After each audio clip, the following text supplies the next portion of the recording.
ریښتینی ملګری.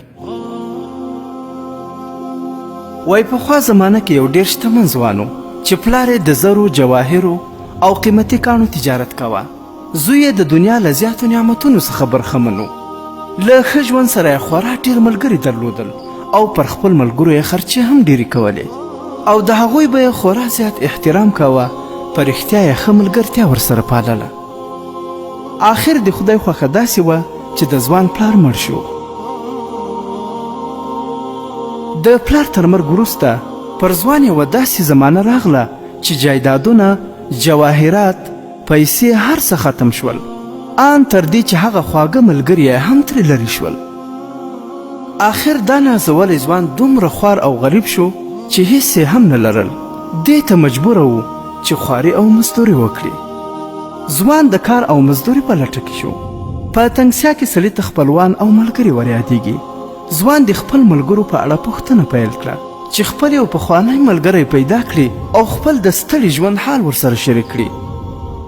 ځوان به د خپل ځان سره تل دا ویل چې هغه ملګري مې څه شوه چې ما به پیسې پرې مصرفولې او دوی به عیشونه کول. آخر یې معلومه کړه چې یو ډېر نږدې او خوږ ملګری یې خورا زیات شتمن مالداره شوی دی او دومره زیات چې شتمني او جایدادونه یې له شمار او حسابه اوښتي دي. ځوان د هغه ملګري په لور په دې نیت روان شو چې ملګری مې دی، یو څه مرسته به راسره وکړي او یا به کوم کاروبار راته برابر کړي. دا نازولی خوار شوی ځوان د خپل مالداره ملګري دروازې ته ورسید. خادمان یې راووتل. ده ورته وویل د کور څښتن ته ووایه چې ستا پخوانی خوږ او نږدې ملګری راغلی دی او غواړي له تا سره وویني. د هغه خادمانو خبر ورکړ چې ستا فلانی نامی ملګری په دروازه کې ولاړ دی او له تا سره لیدل غواړي. هغه له کوره له یوې کړکۍ څخه د باندې راوکتل او ویې پیژنده. خو چې د ده سرې جامې او بد حالت یې ولید نو خادمانو ته یې وویل ورته ووایاست چې هغه په اوس وخت کې له هیچا سره هم لیدل نه غواړي. خوارکی ځوان حق حیران شو او په دې حیرانتیا کې بیرته ناامیده روان شو. تیر وختونه او له ده سره د ملګرتیا کیسې یې هم ذهن ته راوبللې او د خپل مالداره شوي ملګري ناوله چلند ډېر خفه کړو او ډېر سخت یې زړه ودردېد او خپل په لاره روان شو. دا سوچونه یې کول چې وګوره نن چې زه غریب یم ملګری مې زما مخ لیدل هم نه غواړي. له ځان سره یې وویل چې آخر ولې انساني اخلاق او مینه دومره ختمه شول؟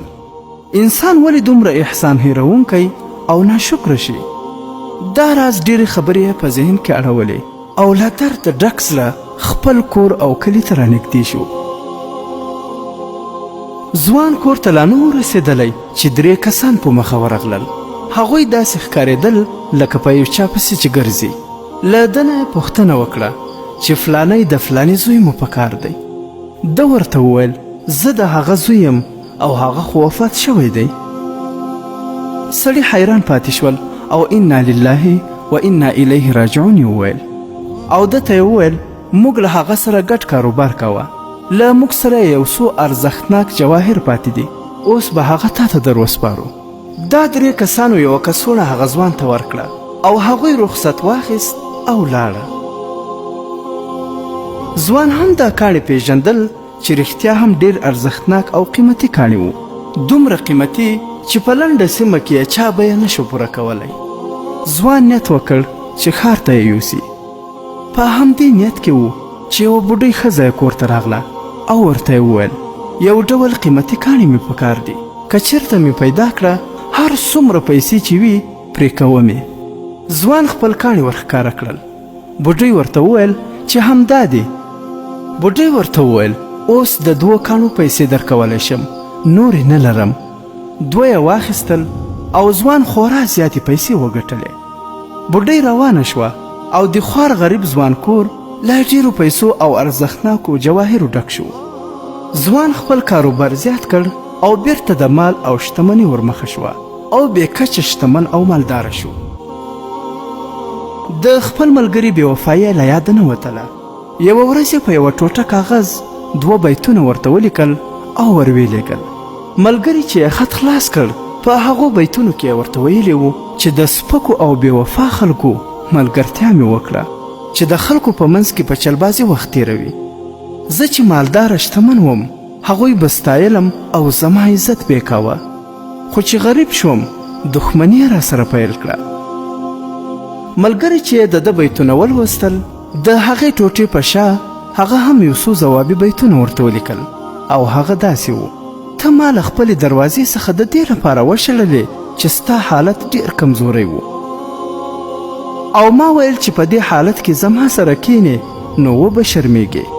ته اوس هم زما ورور او زما د زړه سر یې، که یې نه منې هغه 3 کسان ما درلېږلي وو چې تا ته یې د ارزښتناکو جواهرو کڅوړه درکړه او هغه بوډۍ چې له تا نه یې 2 کاڼي واخیستل هغه زما مور وه. ځوان چې دوباره د خپل ملګري خط ولوست نو سترګې یې له اوښکو ډکې شوې او ویې ویل: رښتیا چې په دنیا کې اوس هم ښاغلي انسانان شته.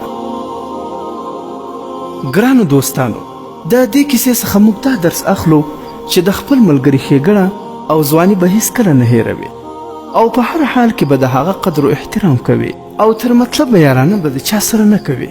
ملګری چې په هر حال وي، که دولتمن وي یا خوار، آخر ستا ملګری وي. دا ډېره نامردي ده چې ملګری غریب شي او ته لاس ترې واخلې. د خوند خبره خو دا ده چې ملګری دې ستا لاس ته محتاجه شي او ته په سختۍ کې په کار ورشي. د حکایات مصنوي شریف فیسبوک پاڼې لخوا وړاندې کیږي.